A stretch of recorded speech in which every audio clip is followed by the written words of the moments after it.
L'optimisme souffle dans les bronches de la planète Terre quand Philip Morris décide d'arrêter de fumer. Ce turnaround éthique est si beau de la part de l'entreprise Oni, taxée, méprisée, qui a tant de morts sur la conscience qu'elle les affiche sur ses paquets.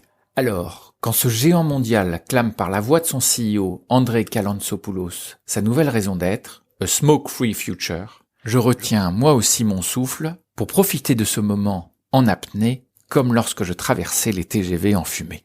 À Paris, Macron se réjouit. Comment ne pas y voir une relation avec sa loi Pacte ? Vois-tu, dit-il à Brigitte en allumant au lit la cigarette de cette dernière. J'ai ouvert une voie et Philip Morris y est engouffré. Et ce n'est que le début, tu vas voir. Nos entreprises françaises montreront très bientôt, elles aussi, leur grandeur d'âme, et ne pas se contenter d'en faire un exercice de style. Les fumeurs au réveil sont plus mitigés. Ils pourraient manquer de nicotine. Et le manque, ça les connaît. Certes, depuis 10 ans, les doses augmentent pour sécuriser la satisfaction des fidèles. Mais pour les plus dubitatifs, on nous en fume une fois de plus. Il n'en reste pas moins que cette histoire est inspirante à plus d'un titre. En voici l'analyse. Tout commence le 8 mai 2013. Ce jour-là, André accomplit son destin. De numéro 2 de Philip Morris, il devient numéro 1. L'ex-CEO lui passe le relais en ces mots. Un esprit brillant, avec un grand cœur en bonus. En VO, His Most Generous Heart. Que rêver de mieux ? Les analystes financiers présents dans la salle n'ont jamais été contre la générosité, surtout en matière de dividendes. Mais un CEO sentimental ? Non merci, on sait à quoi cela conduit.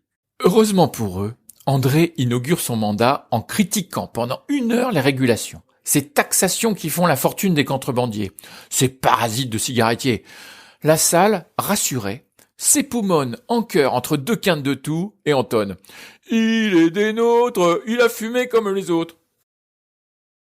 Un grand cœur qu'il disait.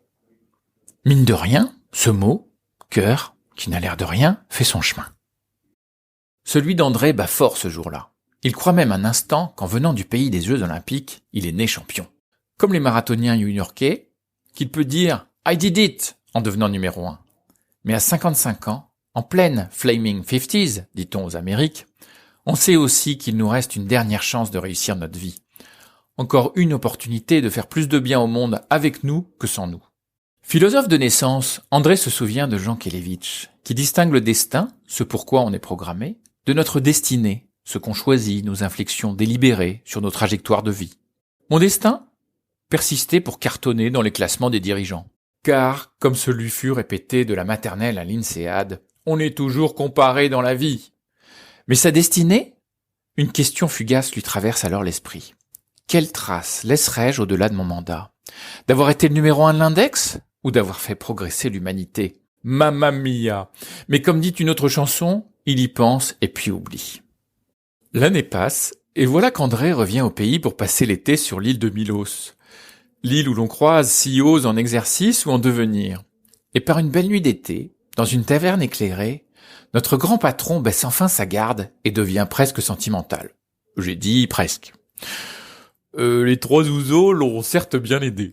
Il se dit, après tout, qu'il n'a pas envie qu'on se souvienne de lui comme l'homme qui valait 3 milliards de mégots non biodégradables jetés chaque jour par terre. Dixit Wikipédia.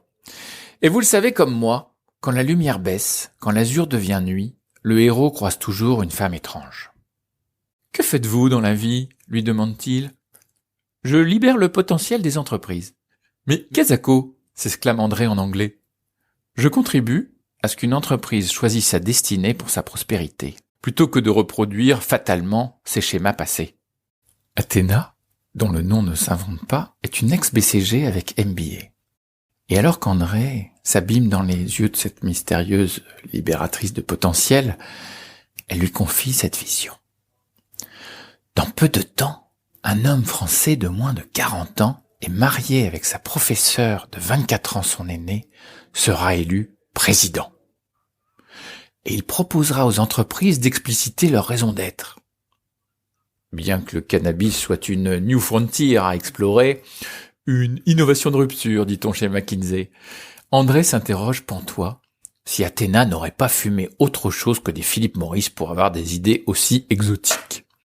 Et toi, André, que fais-tu de ta vie ? Quelle est ta raison d'être pour Philip Morris ? Ma raison d'être ? c'est de générer le profit maximal pour mes actionnaires avec de grandes market shares et une base client rajeunie pour assurer la pérennité de l'entreprise. Car we are not a dying business. D'ailleurs, la France est un pays extraordinaire pour ça. On y emmène nos clients en Learning Expedition pour voir les jeunes, si nombreux, fumer à la sortie du lycée. Les fumeuses y dépassent les fumeurs, en nombre et en NPS, et nous recommandent aux plus jeunes. Car oui, on donne aux jeunes l'impression d'avoir l'air plus adultes, et aux adultes l'impression d'avoir l'air plus jeunes.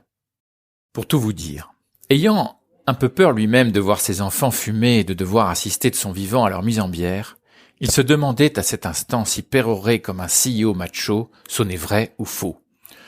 Au fond, je sais que je ne sais pas. S'en sort-il par une pirouette toute grecque? Mais Athéna ne se démonte pas. Oublie peut-être un moment la raison qui résonne avec raisonnable, raisonner, raisonnement.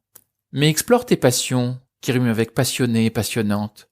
Dis-moi, André, que désires-tu qu'il advienne de Philip Morris? Nous savons tous que la passion d'advenir est comme une cigarette. Elle a besoin d'une flamme, à minima d'une étincelle pour libérer sa saveur. Et de ses yeux silex, de sa voix ondulant sur Phip, Athéna met le feu aux poudres. Le souffle court, comme quand il fumait. Il a arrêté, il ne fume plus qu'au bureau pour montrer l'exemple. André est déstabilisé.